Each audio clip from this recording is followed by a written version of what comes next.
नमस्कार दोस्तों, मैं शुभम आप सभी का अपने YouTube चैनल गाओ विश्वस्य मातरम में स्वागत करता हूँ। दोस्तों, अपने वीडियोस में पहले भी मैंने कई बार इस बात का जिक्र किया है कि मुझे अपने सभी गौवंश के भोजन प्रबंधन में लगभग 40,000 रुपये प्रति माह का खर्च आ रहा है और रिटर्न कुछ खास नहीं है, क्योंकि किसी न किसी कारणवश दुग्ध उत्पादन जो है लगभग ना ही रहा है।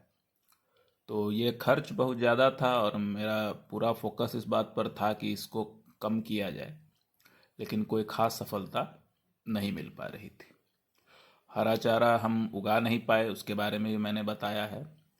और बाकी कॉन्सेंट्रेट आइटम्स मैं कम नहीं करना चाहता था, क्योंकि पोषण से किसी प्रकार में कमी नहीं करना चाहता था मैं।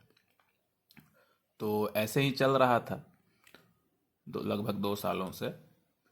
इधर जून 2023 में मुकेश जी को निजी कारणों से जो है उनके पास समय अभाव रहने लगा, तो वो गायों पर ज़्यादा ध्यान नहीं दे पा रहे थे। उनके ना रहने पर जो है उनके घर वाले जो है गायों की देखरेख कर रहे थे, किंतु कुछ समय बाद धीरे धीरे मुझे ऐसा लगा कि जो है गायें अब उतनी स्वस्थ नहीं रह पा रही हैं जितना कि मुकेश जी कर पा रहे थे।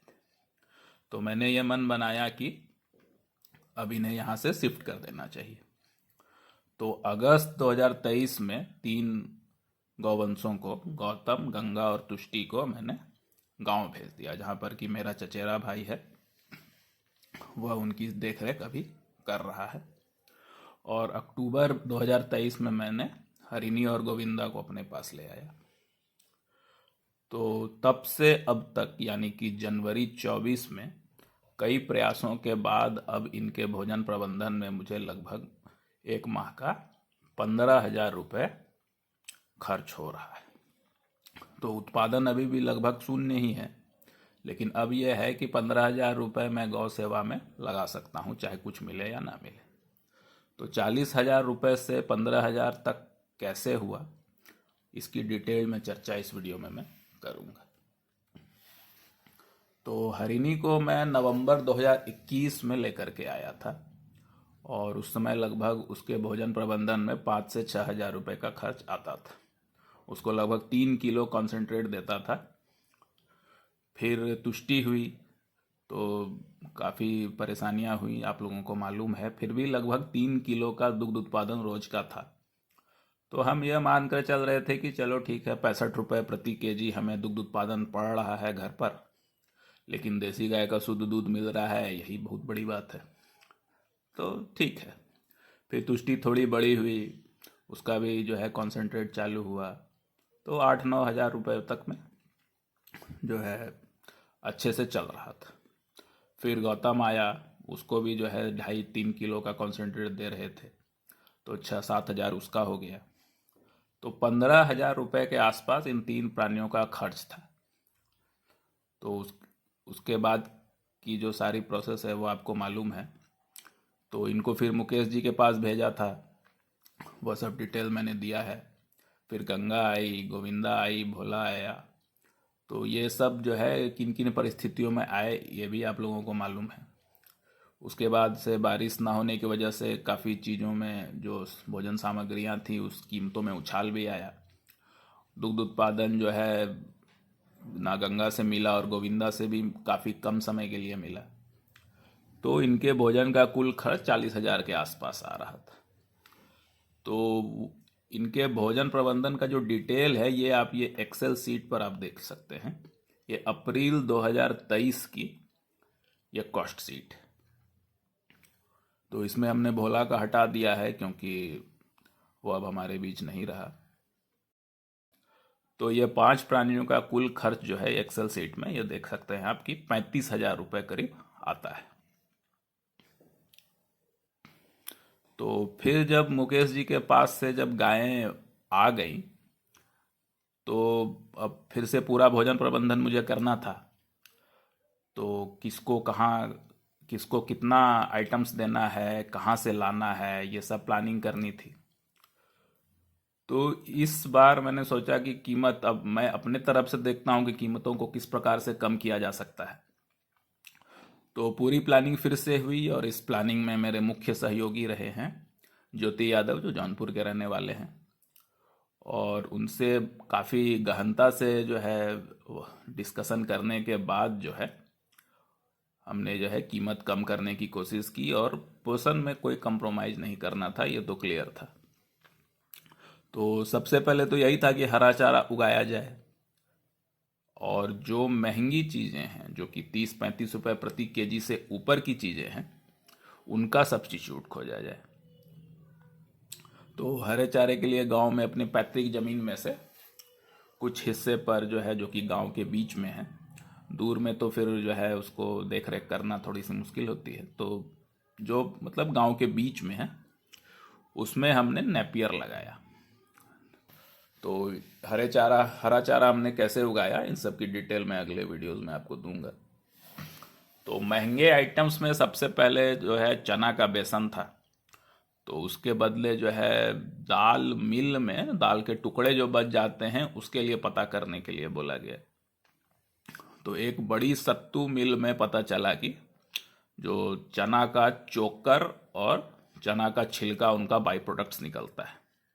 तो चना का चोकर जो है वो 32 रुपये केजी देते हैं, और चना का छिलका जो है वो 22 रुपये केजी।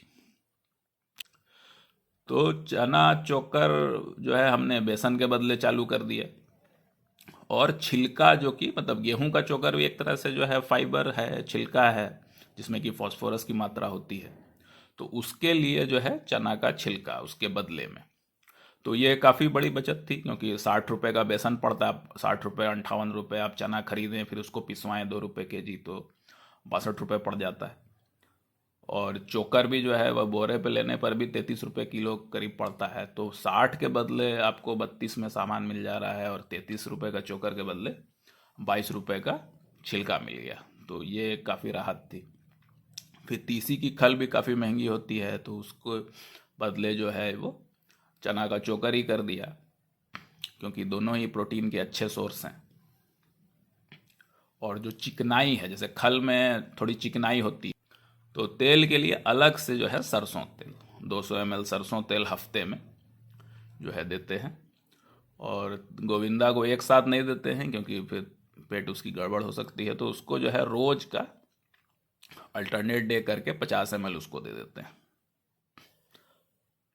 तो सरसों की खल अभी थोड़ी बहुत देते हैं, मतलब कि थोड़ा सा फ्लेवर आ जाता है सरसों का, तो गायें खाती हैं। फिर अनाज में जो है मकई के साथ गेहूं ऐड कर दिया, क्योंकि अब गेहूं चोकर तो है नहीं, और गायों को क्या है कि इनको गेहूं की सुगंध बहुत ज़्यादा पसंद है, तो केवल मकई देने से वो भोजन में उतना इंटरेस्ट नहीं दिखाती। हरा चारा चूँकि नहीं था अभी तक, तो मकई से नहीं चोकर से ज़्यादा इंटरेस्ट है, आता है इन्हें, तो थोड़ा गेहूं दे दिया ताकि गेहूं की सुगंध आए। और पुआल जो है वो जो है अब तक जैसे व्यापारियों से लेते थे, क्योंकि लोकल लोगों के पास ज़्यादा था नहीं, और जो बची भी थी वो अपने गायों में प्रयोग करना चाहते थे। और व्यापारियों का क्या है कि वो काफ़ी महंगा पड़ जाता है उनके पास से। यदि आप पुआल भी लेते हैं व्यापारी से, तो वो क्या करते हैं कि साधारण किसानों के पास से जो एक बंडल वो लेते हैं उसको 2 बंडल बना देंगे, तो उनके यहाँ लेने से काफ़ी महंगा पड़ता है। तो फिर जो है हम जो है किसानों के यहाँ ही खोजा हमने, किसानों के यहाँ भी उसके पास जिसकी की अटिया मतलब कि मोटी हो, एक डिजिटल वे मशीन लिया। मतलब ये सब करना पड़ा हमें, क्योंकि कॉस्ट बहुत ज़्यादा जा रहा था। वे मशीन ले करके उनके अटिया को हम लोग नापते थे कि तुम्हारा अटिया 600 ग्राम का है कि नहीं। यदि 300 ग्राम का 350 ग्राम का होगा तब थोड़ी लेंगे, तो 600 ग्राम का है, और रेट तो वही रहता है, रेट तो 1000 पीस पे रहता है, 4000 दे 4200 रुपये दे। लेकिन यदि 600 ग्राम का अटिया है तो वह आपका जो है कीमत 6-7 रुपये पड़ता है। ये डिटेल आप देख सकते हैं ये स्क्रीन पर।